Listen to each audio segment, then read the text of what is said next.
প্রিয় দর্শক, ভারতের মোদির তো ক্ষমতায় লালবাতি জ্বলে গেছে। সিরিয়ার পর ভারতের প্রধানমন্ত্রী নরেন্দ্র মোদীর কাউন্টডাউন শুরু। মোদী প্রশাসনের উপর ফুঁসে ফেপে উঠেছে খোদ ভারতীয়রা। মোদী হটাও দেশ বাঁচাও স্লোগানে মুখর ভারতের দিল্লি, ভারতবর্ষ। দীর্ঘ বছর ধরে ফ্যাসিস্ট, ঘুম, খুন এবং বিশৃঙ্খলা দাতা সেই ভারতের মোদির ক্ষমতার আসন এখন নড়বড়ে। প্রিয় দর্শক, মূল বিষয়ে আসার আগে আপনাদেরকে আরও কিছু কথা বলে রাখি। যুগে যুগে এই পৃথিবীর বুকে যত ধরনের ফ্যাসিস্ট, স্বৈরশাসক এবং ঘুম, খুন, হত্যা, রাহাজানির মাধ্যমে যারা ক্ষমতায় দীর্ঘদিন ধরে বসেছিল, তাদের ধীরে ধীরে তারা আস্তে আস্তে তাদের পতনের দিকে যাচ্ছে এবং অনেক জায়গায় তাদের পতন হচ্ছে। যেমন আপনারা যদি দেখেন, সর্বোত্তম দৃষ্টান্ত হলো আমাদের বাংলাদেশ। বাংলাদেশের প্রধানমন্ত্রী শেখ হাসিনা আওয়ামী ফেসিবাদের মাধ্যমে এই বাংলার মানুষকে একটা ভয়ানক একটা কাল রাত্রি উপহার দিয়েছিলেন এই দেশের মানুষকে। ওনার আন্ডারে ওনার যে প্রশাসন ছিল, ওনার আন্ডারে যে আওয়ামী ফেসিবাদ ছিল, তাদের ঘুম, খুন, হত্যা, নির্যাতন, রাহাজানিতে 1.5 যুগ ধরে এই বাংলার মানুষেরা নির্যাতিত, নিপীড়িত ছিল। কিন্তু তাদের পতন খুব নিষ্ঠুর, করুণ হয়েছে। দেখবেন যত ধরনের স্বৈরশাসক ছিল, তাদের যখন পতন হয়, তারা দুপুরের খাবারটাও খেতে পারে না। যেমনটি পারেননি আমাদের মাননীয়, শ্রদ্ধেয়, সম্মানিত প্রধানমন্ত্রী শেখ হাসিনা। উনি ওনার গণভবনে রান্না করেছিলেন বিরিয়ানি, চিকেন পোলাও, আরও কত কি তিনি রান্নাবান্না করেছিলেন। কিন্তু খেলো এই দেশের সাধারণ মানুষ, এই দেশের সাধারণ জনতা খেয়েছে। তিনি এই খাবারটুকু খেয়ে যাওয়ার সময় পাননি।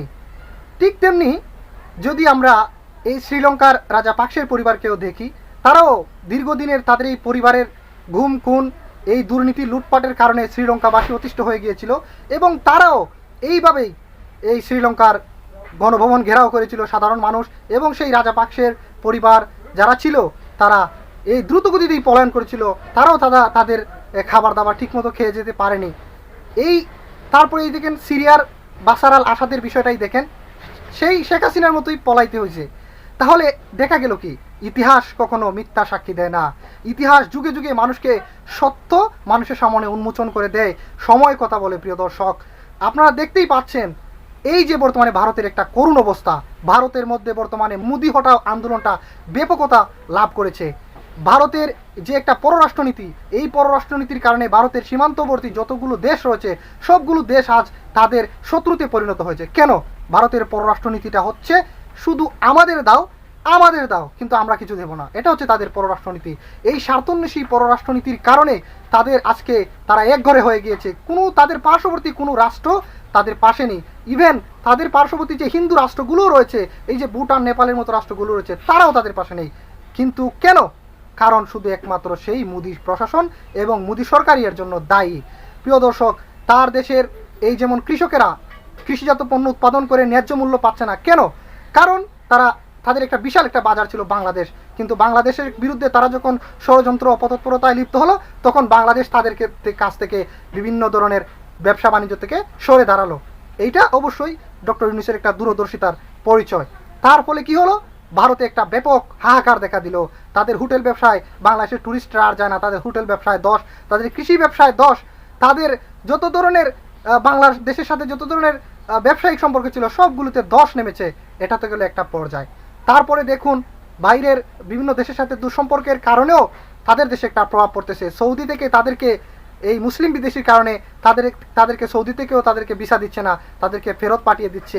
এই যে একটা একঘরে হয়ে যাচ্ছে ভারত, এই কারণে গোটা ভারতবাসী মনে করছেন যে এর জন্য মোদি দায়ী, মোদির প্রশাসন দায়ী, মোদির সরকার দায়ী, এবং ভারতের কিছু দালাল মিডিয়া, হকার মার্কা, মলম ব্যবসায়ী কিছু সাংবাদিকও দায়ী। তাই তারা কিছু চিহ্নিত সাংবাদিকদেরকে খুঁজে বেড়াচ্ছে, তারা তাদের বাড়িঘরে হামলা করছে এবং মোদির বিরুদ্ধে বিভিন্ন স্লোগানে মুখরিত হয়ে উঠছে গোটা ভারত। প্রিয় দর্শক, মোদি কি শেষ পর্যন্ত ওনার ক্ষমতায় টিকে থাকতে পারবেন?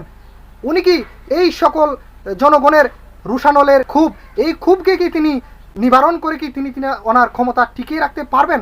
আপনার কি মনে হয় প্রিয় দর্শক? যদি আপনার কাছে কোনো কিছু মনে হয়, তাহলে অবশ্যই নিচে একটা কমেন্ট আছে, আপনি কমেন্ট বক্সে আপনার বিস্তারিত লিখে দেবেন প্রিয় দর্শক। হয়তো আপনার একটি কমেন্টের মাধ্যমে আমরা আরও ভালো কিছু শিখতে পারবো। দর্শকও যারা কমেন্ট করে তারাও ভালো কিছু জানতে পারবে। আজকের ভিডিও এই পর্যন্তই। সবাই ভালো থাকবেন। আসসালামু আলাইকুম।